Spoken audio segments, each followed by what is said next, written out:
some people telling you about how they feel a bit nervous in Johannesburg. I don't. No, I don't. It's a weird feeling because I'm both worried about bumping into things because it's big and not worried about bumping into things because, well, frankly, who cares? Like the original Hummer, the Marauder is a military-spec vehicle that ordinary civilians can buy.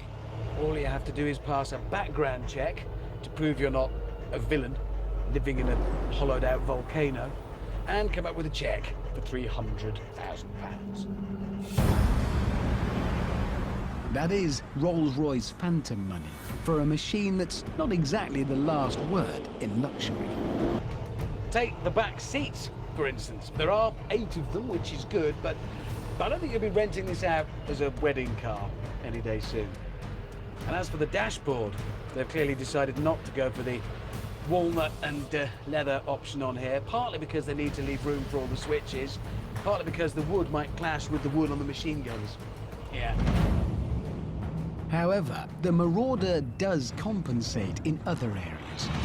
Take this annoying slow traffic that I'm stuck in now.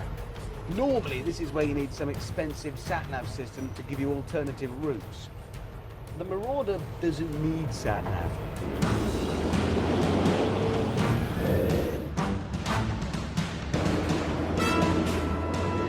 There you go. There you go. Oh, yeah. It really does control its immense weight very well. Yes!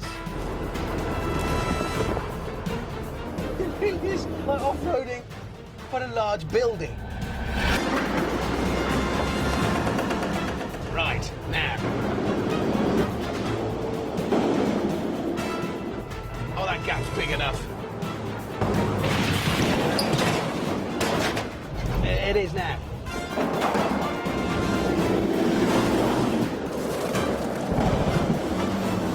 Oh, Lord.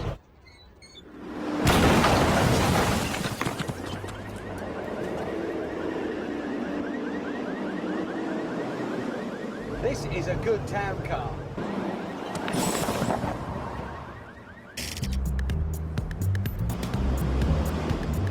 In fact, the Marauder has several benefits as a city runabout.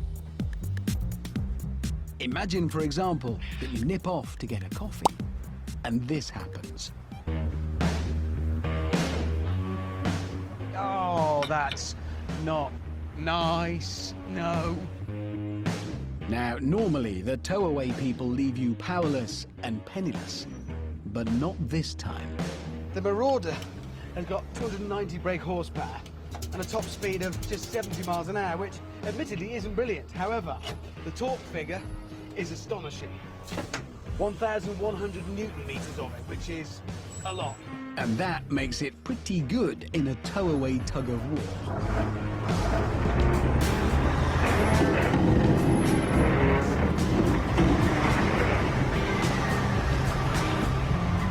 We're going this way.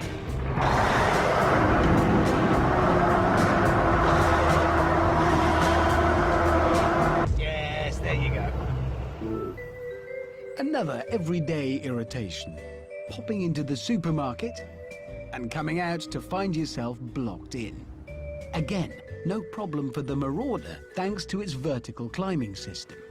No range, 4-wheel drive, diff lock, put in drive, handbrake off.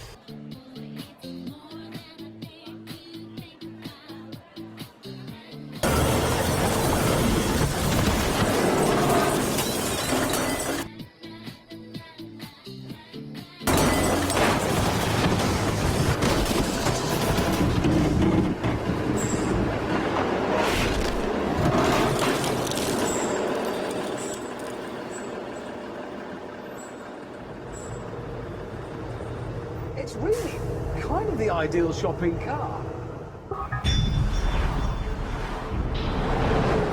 But let's not get carried away. Because, like everything, the Marauder has its weak points. Visiting a drive-thru, for example. Now, normally, at about this point, you'd roll down the windows, and get ready to say, cheeseburger and chips, please.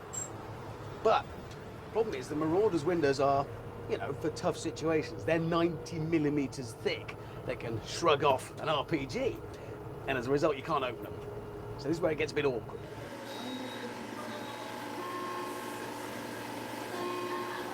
Good morning, can I take your order, please? Hello? If you're there, I'd like a cheeseburger and some chips, please. This isn't the right situation. Don't be alarmed. But the real problem comes when you drive around to collect your order.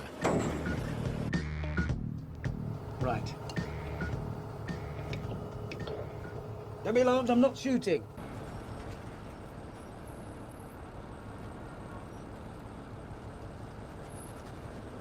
So, a mark against the Marauder there. And if you happen to visit a safari park, you might find that the windscreen wipers aren't that tough. But is this the only weak spot? Let's see. Now, this is where we're going to do a little test you won't find in the NCAP ratings. And we start, not with this, but with that. Our old friend, the Hummer, whose underside was packed with 7 pounds of plastic explosive. Oh dear. Really not much point trying to see if it will start because some pretty important bits are missing. So the H3 is, like Hummer itself, very dead. But the important question is, what happens to the Marauder when you put the same amount of explosives underneath it?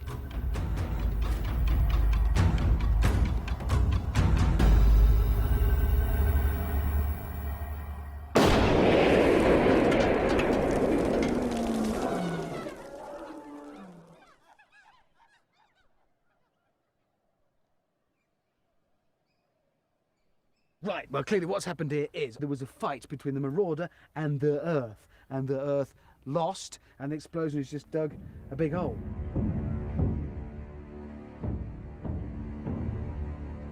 Okay, fingers crossed.